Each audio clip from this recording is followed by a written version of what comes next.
Hello, and welcome to Adding and Subtracting Mixed Numbers. In this video, we are going to find each sum or difference for the different problems, and we're going to write our answers in simplest form. So you're going to see me showing work slightly different than you may be seeing it in school, or the way that I used to teach it, where I'd rewrite the problem vertically up and down, add an equal sign, and move over to the right as I did the problem. But over time, I've decided that I want my students to have better math habits and to get better at algebra procedures, even when they're not doing algebra work. And algebra works down. So to do problem number 1, 3 and 5/6 plus 4 and 3/7, the first thing I would do is rewrite the problem with blank fractions. 3 with a fraction plus 4 and a fraction. And then go to find my common denominator. Now the two denominators I have are 6 and 7. And with these two, they are relatively prime to each other. That means they don't have any factors in common. And when two numbers are relatively prime, when two numbers do not have any factors in common besides 1, that means the way to find a common denominator is you can just multiply them by each other. For example, 6 times 7 gives us 42, and 7 times 6 gives us 42.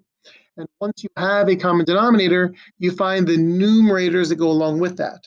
So if we did 6 times 7, we must do 5 times 7, and that is 35. If we did 7 times 6, we must do 3 times 6, and that is 18.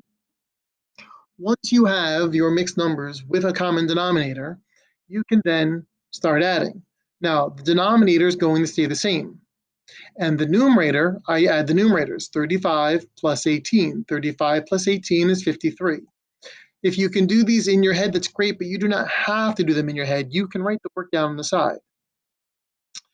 And once you do the fraction part, then you do the whole number. 4 plus 3 is 7, and we have the fraction 7 and 53 over 42, which does give us a slight problem. Since 53 over 42 is improper, we have to make it a mixed number, or make it proper. So I'll do 53 divided by 42. 42 goes into 53 one whole time, and you get a remainder of 11.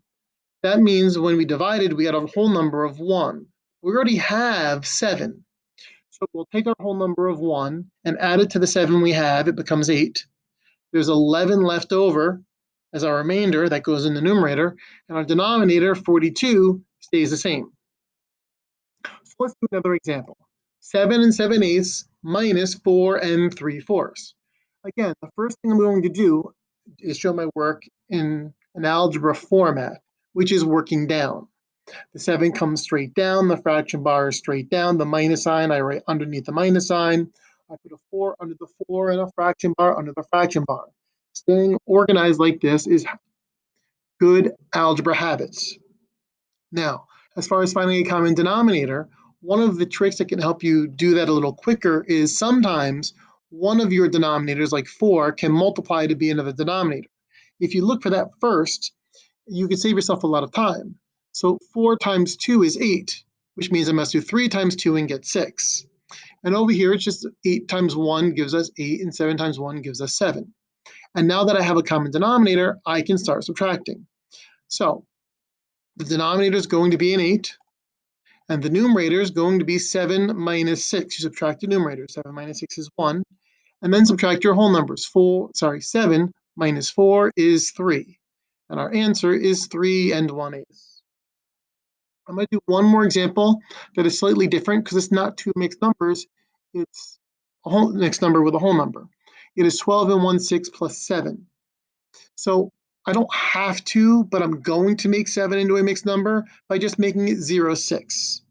Again, I'm doing that because it's a good habit for later if it comes up with subtraction. Sometimes you don't need to add 0, 6 or a fraction with a numerator of 0.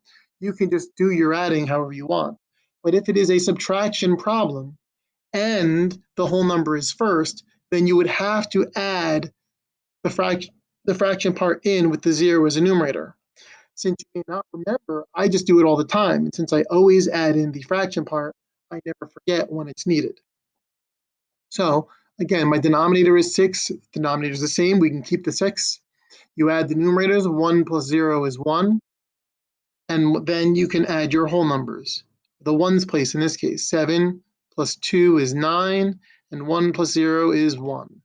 That means 12 and 1/6 plus 7 and 0/6 is 19 and 1/6. So again, when you're going to add mixed numbers, if you want to have your work done algebraically, you rewrite the line underneath the problem with the whole numbers the same and the operation symbol the same. Then you find your common denominators, and then you can solve the problem. Thank you.